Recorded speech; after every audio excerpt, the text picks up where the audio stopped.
Welcome to this channel.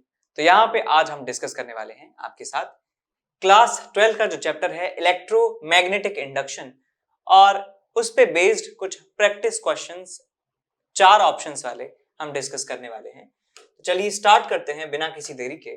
सबसे पहला सवाल हमसे पूछा जाता है कि डायमेंशंस बताइए मैग्नेटिक फ्लक्स की क्या होती है। डायमेंशनल फॉर्मूला पूछ रहे हैं। तो मैग्नेटिक फ्लक्स जो होता है phi वो होता है magnetic field intensity into area.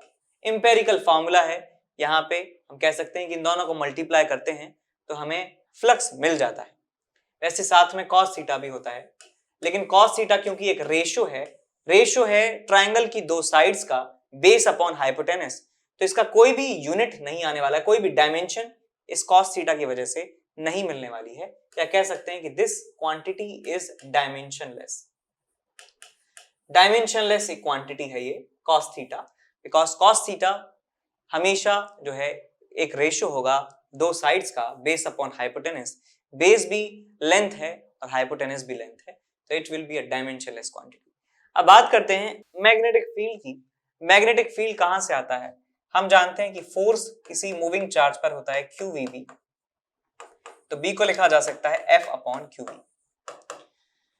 तो आ जाएगा आपके पास mL_t-2 फोर्स का डायमेंशन डिवाइड बाय चार्ज का dimension is ampere into time, velocity का डायमेंशन L_t-1, एरिया का डायमेंशन L2।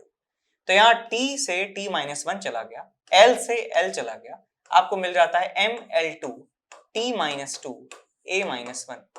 आपको ये रिजल्ट मिल जाता है mL2T-2A-1, mL2T-2A-1। तो डी ऑप्शन में आपको दिया हुआ है, वही हमारा आंसर होने वाला है। Hello my dear students, I am Neeraj Kumar Chaudhary और फिजिक्स टीचर। बच्चों एक बहुत ही इंपॉर्टेंट इंफॉर्मेशन देनी है। अनअकैडमी पे T20 टेस्ट सीरीज स्टार्ट हो रही है 7th ऑफ अक्टूबर से, जो कि 7th ऑफ अक्टूबर से लेके 29th ऑफ अक्टूबर तक चलेगी। डेली टेस्ट होगा 6:30 से लेके 7 PM तक, ठीक है ना। और ये टेस्ट जो लोग अपना IIT JEE का एग्जाम 2022 में देना चाहते हैं, यानी कि ड्रॉपर्स और 12th के बच्चे 2023 में देंगे, 11th के बच्चे, और जो 2024 में देंगे यानी कि 10th के स्टूडेंट, उनके लिए प्लान की गई है, ठीक है बच्चों। डेली टेस्ट होगा, डेली रिजल्ट आएगा उसी टाइम, और डेली अवार्ड्स है इसमें। अगर रैंक 1 आती है आपकी तो आपको 5,000 रुपए का अमेजोन का वाउचर, 2 to 6 को 3,000, 7 to 20 को 2,000, ठीक है ना। और बच्चों आप अगर विनर हो तो आपको 20% का स्कॉलरशिप भी मिलेगा अगर आपकी रैंक 1 से लेके 50 तक आती है, अगर आप कोई भी सब्सक्रिप्शन लेते हो तो, ठीक है ना। तो बच्चों बहुत ही अच्छा मौका है, जल्दी से जल्दी इसमें एनरोल कर लीजिए। और NKC सर लाइव कोड डालना ना भूलें, ठीक है बच्चों। चलिए बेस्ट ऑफ लक। तीसरे सवाल की बात करें, a circular disc of radius 0.2 metre. Disc का रेडियस हमें पता चल गया। यूनिफॉर्म मैग्नेटिक फील्ड जिसका मैग्नीट्यूड है 1/π वेबर पर मीटर स्क्वायर, मैग्नेटिक फील्ड है ये, in such a way that it's axis makes an angle 60 degree with the B. तो यहाँ सर्कुलर डिस्क है कुछ इस तरीके से, और सर्कुलर डिस्क का जो एक्सिस है वो ये है, ये लाइन जो है ये कहलाती है एक्सिस। अब इस एक्सिस से मैग्नेटिक फील्ड 60 डिग्री एंगल बना रहा है। मैग्नेटिक फील्ड जो है वो 60 डिग्री एंगल बना रहा है इस लाइन से, इस एक्सिस से। This angle is 60 degree, this angle is 60 degree, this angle is 60 degree. ये मैग्नेटिक फील्ड है। यहाँ पे हमें पूछा गया है कि फ्लक्स बताइए, इस डिस्क के द्वारा जो लिंक्ड फ्लक्स है वो बताइए कितना होगा। तो मैं फॉर्मूला जानता हूं कि BA cos थीटा लिख सकते हैं या B.A लिख सकते हैं फ्लक्स का वैल्यू। तो यहाँ पे मैग्नेटिक फील्ड यूनिफॉर्म है तो ये फॉर्मूला इस्तेमाल कर सकते हैं। यदि मैग्नेटिक फील्ड यूनिफॉर्म नहीं होता है तो हम इंटीग्रेशन का इस्तेमाल करते हैं। तो यहाँ पे मैग्नेटिक फील्ड की वैल्यू है 1/π, एरिया है हमारे पास πr², cos theta, theta is the angle between area vector जो सरफेस के परपेंडिकुलर होता है और मैग्नेटिक फील्ड के बीच में एंगल है विच इज 60। तो यहाँ पे cos 60 आपको यहाँ पे मिल जाएगा। cos 60 कितना होता है 1/2 के बराबर। सो यहाँ से पाई चला गया, रेडियस स्क्वायर इनटू cos 60। सो 1/2 cos 60 की वैल्यू, रेडियस का स्क्वायर, तो यहाँ आ जाएगा आपके पास 2, अच्छा 0.2 इंटू 0.2, तो ये 0.1 इंटू 0.2 आ जाएगा विच इज 0.02 आपको मिल जाएगा। 0.02 वेबर जो है हमें यहाँ पे फ्लक्स मिलने वाला है, which is option number A. अगले सवाल की तरफ चलते हैं, क्वेश्चन नंबर 4 की तरफ। According to Faraday's law of electromagnetic induction, the magnitude of induced EMF in a circuit is equal to the time rate change. तो यहाँ देखिए induced EMF का मैग्नीट्यूड होता है d phi by dt के बराबर। तो ये टाइम रेट है फ्लक्स के चेंज होने का। क्या है ये? टाइम रेट है, rate of change of electric magnetic flux. Magnetic flux देखिए कहां लिखा है, सी ऑप्शन में लिखा है, तो यही हमारा आंसर होने वाला है। क्वेश्चन नंबर 6 आपसे कहता है flux linked with a circuit is given by phi b is equal to t square plus 2, the graph between time and induced EMF will be equal to। तो यहाँ पे induced EMF को लिख सकता हूं मैं minus of d phi by dt, और इसको डिफरेंशिएट करेंगे फ्लक्स को तो आपको मिलेगा माइनस ऑफ 2t plus 0। तो EMF का वैल्यू आपको मिल जाता है माइनस ऑफ 2t। इसको आप यदि प्लॉट करना चाहें टाइम के साथ तो आपको ये मिलेगा, ये हमारा टाइम एक्सिस है, ये हमारा EMF एक्सिस है। मैग्नीट्यूड को प्लॉट करना है क्या? नहीं, मैग्नीट्यूड के बारे में नहीं कहा गया है। तो इसका ग्राफ हमें ऐसे मिलने वाला है, straight line passing through origin, और स्लोप जो है इसका -2 होने वाला है इस तरीके से। अब क्योंकि टाइम तो नेगेटिव हो नहीं सकता, तो ये वाला जो ग्राफ है, ये वाला पार्ट, इसको आप ओमिट कर देंगे, इस वाले पार्ट को आप ओमिट कर देंगे, यानी कि रिमूव कर देंगे, बिकॉज टाइम नेगेटिव तो हो नहीं सकता। तो हमारा जो ग्राफ है वो इस फोर्थ क्वाड्रेंट में हमें मिलेगा, मिल रहा होगा। तो this is a straight line which is passing through origin. तो आंसर देख लीजिए कौन सा सही होगा, straight line through the origin, straight line with positive intercept, straight line with negative intercept, parabola ये नहीं होगा। ए ऑप्शन जो है इसका सही जवाब है। क्वेश्चन नंबर 7 आपसे कहता है a square loop of wire से बनाया है स्क्वायर लूप। स्क्वायर का मतलब ऐसा स्ट्रक्चर, ठीक है यार, स्क्वायर समझते हैं। The side length 10 cm is placed at an angle of 45 degree with a magnetic field। तो इस लूप को, स्क्वायर लूप को मैग्नेटिक फील्ड से 45 डिग्री एंगल बनाते हुए रखा जाता है। तो यहाँ पे मैं एक डायग्राम आपको बना देता हूँ। This is a square loop, और इस स्क्वायर लूप से जिस प्लेन में रखा है उससे 45 डिग्री एंगल, 45 डिग्री एंगल बनाते हुए मैग्नेटिक फील्ड यहाँ पे अप्लाई किया जाता है। This is the angle 45 degree. समझ गए? इस तरीके से मैग्नेटिक फील्ड जा रहा है, दिस 45 डिग्री। और कहा जाता है कि मैग्नेटिक फील्ड चेंज हो जाता है from 0.1 tesla to 0 in 0.7 second. Magnetic field 0.7 tesla से हो जाता है 0, और टाइम कितना लगता है? टाइम लगता है 0.7 सेकेंड।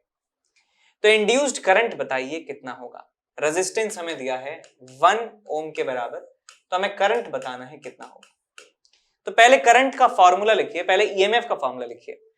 देखिए यहाँ पे मैं क्योंकि कह सकता हूं मैग्नेटिक फील्ड चेंज हो रहा है, तो इसमें ईएमएफ इंड्यूस होगा, और ईएमएफ इंड्यूस जो होगा उसका फॉर्मूला होगा minus of D phi by D T, या delta phi by D T लिख सकते हैं, delta phi by delta T. अब एरिया तो बराबर है, तो मैं लिख सकता हूं यहां से एरिया, और यहां पे सेम है मैग्नेटिक फील्ड में जो चेंज है delta B by delta T, और एंगल कितना है एरिया वेक्टर और मैग्नेटिक फील्ड के बीच में। देखिए एरिया वेक्टर होगा परपेंडिकुलर, ये मैग्नेटिक फील्ड वेक्टर है, एंगल 45 डिग्री हो जाएगा। एरिया वेक्टर होता है सरफेस के परपेंडिकुलर, और मैग्नेटिक फील्ड में बीच में एंगल हो गया 45 डिग्री, तो यहाँ पे आ जाएगा cos 45 डिग्री। तो बस ईएमएफ हमें मिल चुका है, तो करंट भी बता देंगे। तो करंट आपको मिल जाएगा E अपॉन R, तो यहाँ पे आप रेजिस्टेंस से डिवाइड कर दीजिए, आपका काम बन जाता है।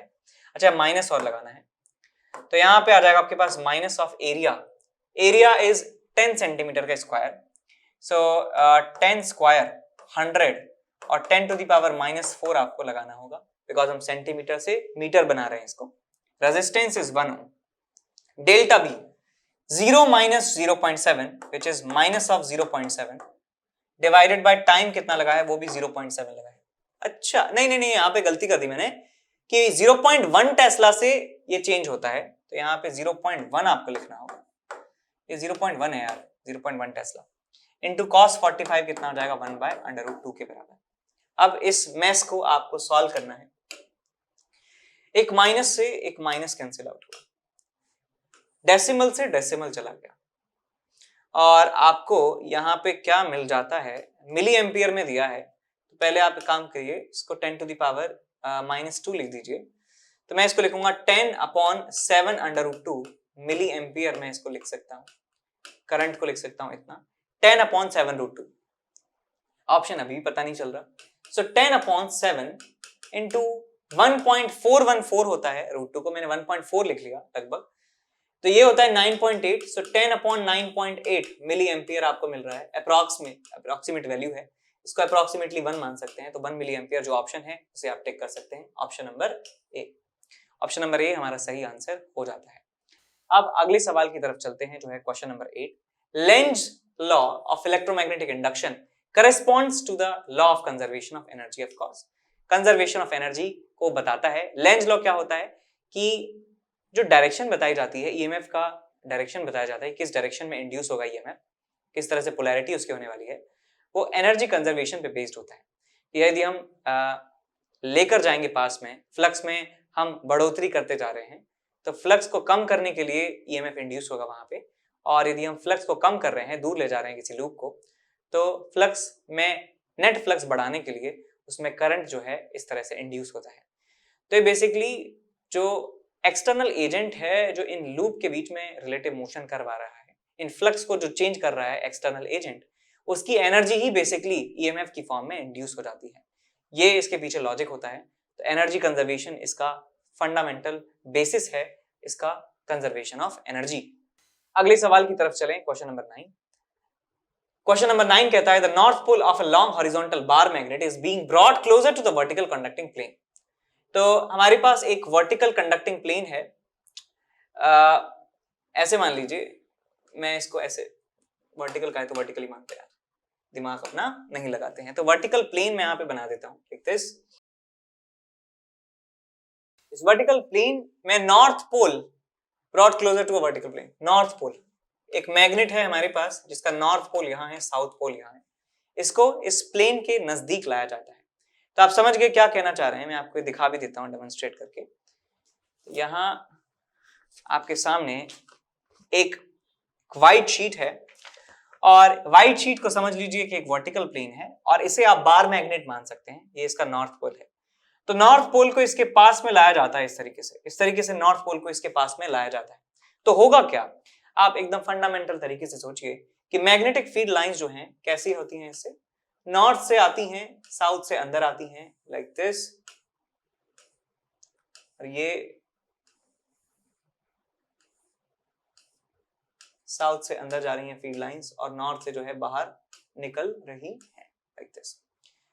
तो जब फील्ड लाइंस, जब इस मैग्नेट को पास लाया जाता है तो मैग्नेटिक फ्लक्स जो है वो बढ़ रहा है, मैग्नेटिक फ्लक्स बढ़ रहा है, मैग्नेटिक फ्लक्स इंक्रीज हो रहा है।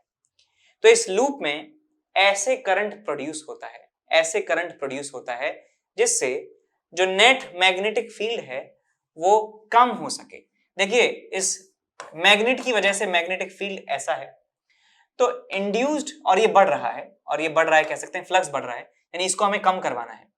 तो इस तरह से, इस सेंस में जो है करंट इसमें प्रोड्यूस होना चाहिए जिससे ये मैग्नेटिक फील्ड जो है इस डायरेक्शन में ला सके, बी इंड्यूस्ड ला सके, और नेट मैग्नेटिक फील्ड जो है वो थोड़ा सा रिड्यूस हो सके।